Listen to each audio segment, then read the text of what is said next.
Hello everyone, it's Michelle and I'm back with 10 essential Canva tips and features that you should know about to help you design more efficiently. Without further delay, I'm going to jump right in with feature number 1, and that is rulers. I'm going to start off by typing flyer here in the search bar. I'm going to choose an 8.5 by 11 and we'll get into this document. Now, I've spent most of my design career using Adobe programs, and so when a client asked me to design something for them in Canva, my first question was, where are the rulers? So in order to turn on the rulers, you will need to go up to File and then hit Show Rulers. You could also hit Shift-R and that will bring them up. So now we can see that on the top side and on the left-hand side, we have rulers. The best part about this is that we can click on these rulers and we can pull out guides. So we can, if we were going to design like a letterhead, we might say that we want specific guides at certain dimensions to make sure our document adheres at specific margins. Now I'm going to zoom in here, and there's actually 3 ways to zoom in. I can click this little zoom percentage down here at the bottom and I can choose a percentage, or one of my favorite ways, I like using the Command plus and minus keys. So if I hit Command plus, I can zoom in. And another way to do it is actually to either hit the Command or Control key, and you can hold that and then use your mouse to zoom in and out. So 3 quick tips for zooming. As I zoom in, it's easier to make adjustments as to what specific measurement I want to place these guides. And if you ever get tired of them, no big deal. You can always pull them back to the ruler and they'll disappear. Another quick tip is that with these guides here now, on our page, if we add multiple pages, our guides will stay the same on every page in the document. The other thing I will mention is that there are also margins for each document, so you could always click to show margins. Margins, however, are set by Canva and you cannot adjust those. So if they are helpful to you, you can definitely turn them on. If not, you can always keep them checked off. And the last little item that I will mention here is that if you are designing letterheads and you need bleed for your document, you can definitely hit show bleed. And so you can make sure that your design goes past the edge of the paper so that when you're printing it, you'll have that nice clean edge. Same goes for when you download the document. You can always have that option if you are downloading a PDF to show the crops and bleed on your document. Those again are set and you cannot make those adjustments. So if you do need specific bleed, this may not be the program for you.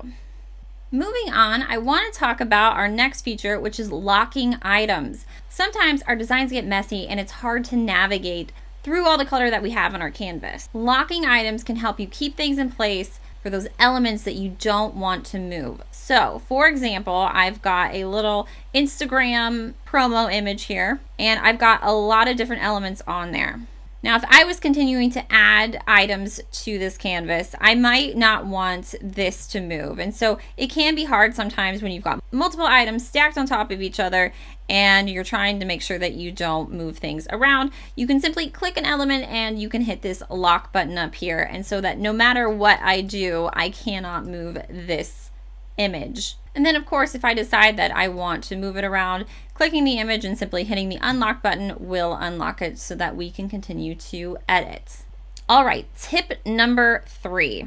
So while we're here, I want to talk about alignment. Sometimes we have elements all over the place and we want an easy and effective way to align that. If we select multiple elements, and I'm doing so by just clicking and then holding down the Shift key so that I can select these elements, I can come up to these little 3 dots here and I can click on position, and then I've got some options. So if I want them to be all left aligned, then I can hit left and we can see what that looks like. And so now all of these elements are aligned to the left. I will say a couple of things here. When you are selecting multiple items, the alignment options that you choose are going to be based on the elements, not the canvas. That's a very important tip to know. So if you are wanting something to be in the center, so I have these 3 items selected and I'm going to hit position and I want to center them, it's only going to center them according to the elements selected. If I wanted to center them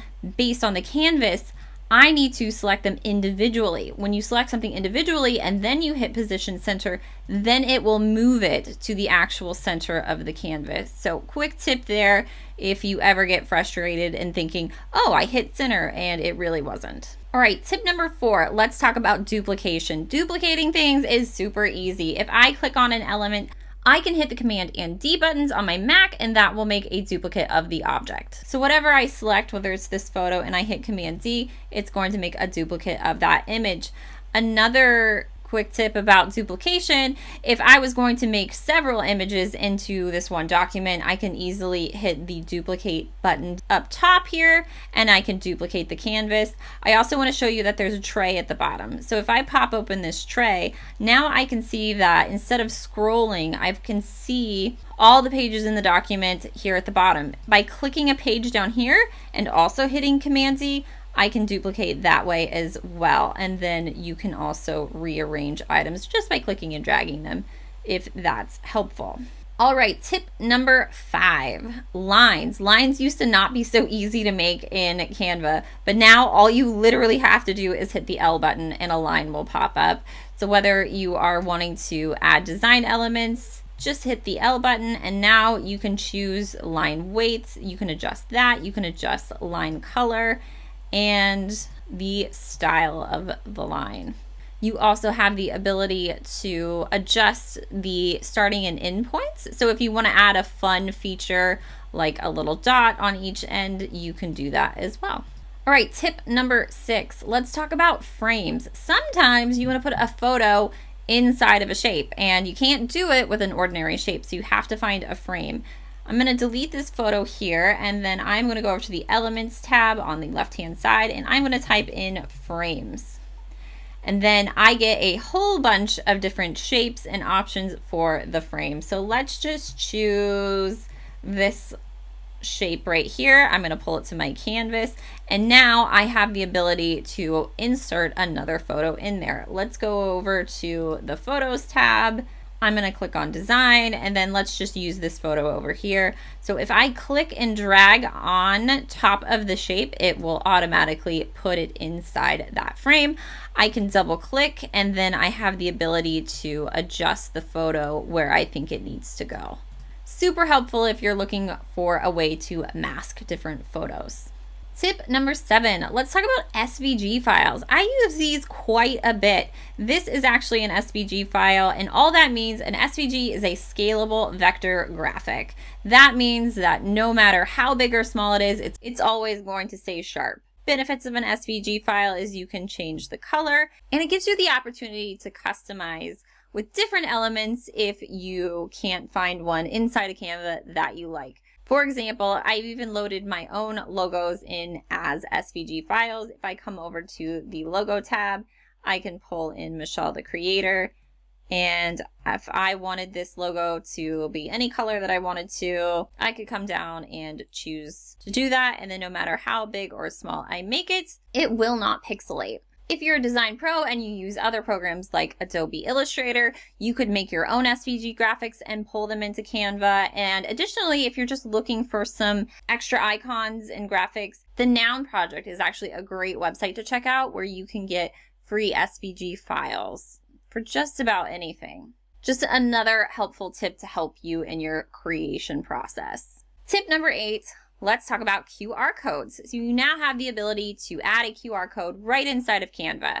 For this example, I've got a flyer right here, and let's say we were going to add a link to get tickets so that anybody who was looking at the flyer could scan it and instantly be linked to their website. So on the left-hand side over here, we would click QR code, and then all you have to do is enter your URL. I'll use my web address for this example. You'll hit generate code, and then instantly you have the QR code right inside.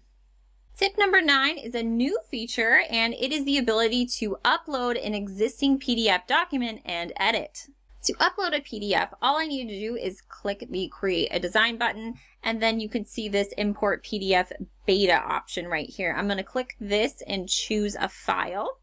Once it uploads, you'll be able to click on it. So maybe you have an old resume that you don't have the original file to and you want to jazz it up a little bit. It will identify the text, and then you have the ability to make those changes with the ability to add any extra design elements that you want. And last but not least, tip number 10, The content planner. You have the ability to post directly to social media with any of your creations that you've made and schedule them out in advance. To locate the content planner, you will click here on the left-hand side. Then you'll be able to see the day. If I wanted to post on Instagram promoting this video, I could hit this little plus button here, and then I can locate my design. We'll use our 10 essential Canva tips. I can select that. I will select a channel. You have the option to post to Instagram business, a Facebook page, Twitter, Facebook group, Pinterest, LinkedIn, Slack, and Tumblr. So I would choose Instagram business. It would find my account. If you're logged in, I would hit Michelle the Creator.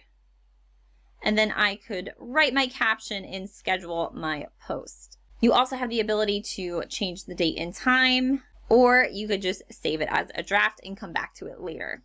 And there you have it, 10 essential Canva tips and features to help you design more efficiently. If you've learned anything in this tutorial, please give it a like, and I'd love for you to subscribe to get notified when I release more videos like this one. I'll see you next time, and thanks for watching.